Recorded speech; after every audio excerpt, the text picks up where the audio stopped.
পাসপোর্টের মতো করে দেবো, মিথ্যা কথা বলছে। তো এইরকম করে শিক্ষকদের মেরুদণ্ড ভেঙে দিচ্ছে। এখন দেখেন ইউরোপ আমেরিকাতে শিক্ষক আর ছাত্ররা মিলে প্রশাসনকে ঠিক করে ফেলছে।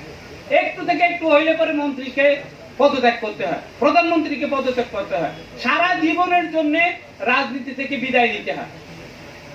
জার্মানিতে হিটলারের পরে জার্মান ছাত্ররা দেখাইছে কিভাবে করতে হয়। রাশিয়াতে জার্মান ছাত্র এই ছাত্র শিক্ষকের অবস্থা পরিবর্তন হইতেছিল দেখে রাশিয়ার উন্নতি হইতেছিল। যে ওখানে বিনিয়োগ করছে, পয়সা ঢেলে দিছে। এখন আমাদের এই আবরারকে ইন্টারভিউ নিয়ে রাশিয়ান শিক্ষকরা বলছে ইয়েতে যে তুমি ইন্টারমিডিয়েট পাস করে যা শিখে ফেলছো, তোমাকে আমরা নিউক্লিয়ার সায়েন্সে পড়ার জন্য 100% বৃত্তি দিয়ে আহ্বান করতেছি। ওই বেচারা গিয়ে মার কাছে কইছে যে আমার তো নিউক্লিয়ার সায়েন্সে আমাকে বৃত্তি দিয়ে নিয়ে যেতে চাইতেছে। ওর মারে আবার কে বুঝাইছে যে নিউক্লিয়ার সায়েন্স পড়ার অর্থ হচ্ছে আলটিমেটলি নিউক্লিয়ার বোমা বানানো। তো নিউক্লিয়ার বোমা যারা বানায় এদের ক্যান্সার। সেই জন্য বেচারি এখন কাঁদতেছে আর করতেছে, আহারে আমি যদি ছেলেটারে চলে যাইতে দিতাম তাহলে তো এই অবস্থা। কিন্তু এইখানে যে পরিস্থিতি এত খারাপ এটা তো কেউ জানে না। এবং আমরা যারা আগে বলতাম আমাদেরকে বলতো ওই একই কথা, এর জামাত শিবির বা বিএনপি লোক, এই কারণে আমাদের বিরুদ্ধে কুৎসা রটনা করে। এখানে যে প্রত্যেকটা হোস্টেলে টর্চার সেল আছে এই কথা কেউ বলতে পারেনি।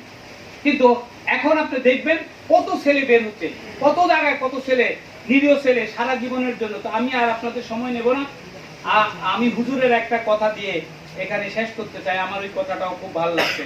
উনি বলছেন আমরা বাঁচতে চাই না, আমরা মরতে চাই, দেশের মাথা উঁচু করতে চাই, স্বাধীনতা রক্ষা করতে চাই, বাংলাদেশের সম্পদ রক্ষা করতে চাই, এই দেশের সমস্ত মানুষের জীবন মাল এবং তাদের অধিকারকে রক্ষা করতে চাই। আপনার এইটা যদি আমাদের সম্মিলিত প্রচেষ্টা হয়, ইনশাআল্লাহ আল্লাহর মদদ আসবে।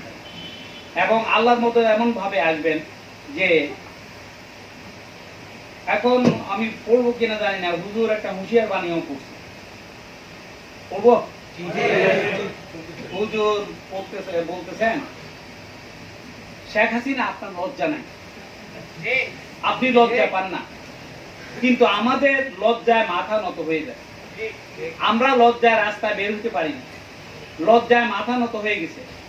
এরকম বিড়াল হয়ে আমরা বাঁচতে চাই, শৃগালের মতো বাঁচতে চাই না, বাঘের মতো একদিন হইলেও বাঁচতে চাই।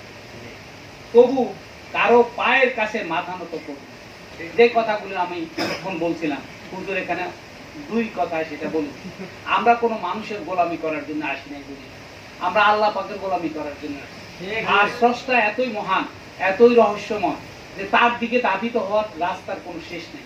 আল্লাহ আমাদের সবাইকে শক্তি দান করুন, যাতে আমরা অনেক বড় ভাবে দেশ দশের এবং সমস্ত মানব কুলের সেবা, সমস্ত সৃষ্টিকুলের সেবা করতে পারি। আল্লাহ যেন আমাদের তৌফিক দেন। সবাই সবার জন্য দোয়া করবেন, ঐক্যবদ্ধ হওয়ার চেষ্টা করবেন এবং অশুভ শক্তির বিরুদ্ধে নিজেদের বুদ্ধিভিত্তিক ভাবে আধ্যাত্মিক ভাবে দাঁড়ানোর চেষ্টা করবেন। ইনশাআল্লাহ আপনারা কামিয়াব হবেন। আসসালামু আলাইকুম ওয়া রাহমাতুল্লাহি ওয়া বারাকাতুহু।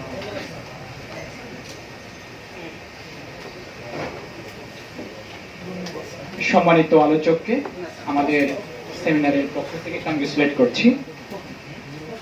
প্রিয় উপস্থিতি, আপনারা নিশ্চয়ই দেখেছেন বা প্রচারের মাধ্যমে জানতে পেরেছেন আমাদের প্রোগ্রামে আজকে ঢাকা বিশ্ববিদ্যালয় কেন্দ্রীয় ছাত্র সংসদের সম্মানিত সহসভাপতি ভিপি ছাত্রনেতা নুরুল হক নূর আসার কথা ছিল। আমাদের সাথে সর্বশেষে কথা হয়েছে তিনি আমাদের প্রোগ্রামে আসবেন, কিন্তু কিছু পলিটিক্যাল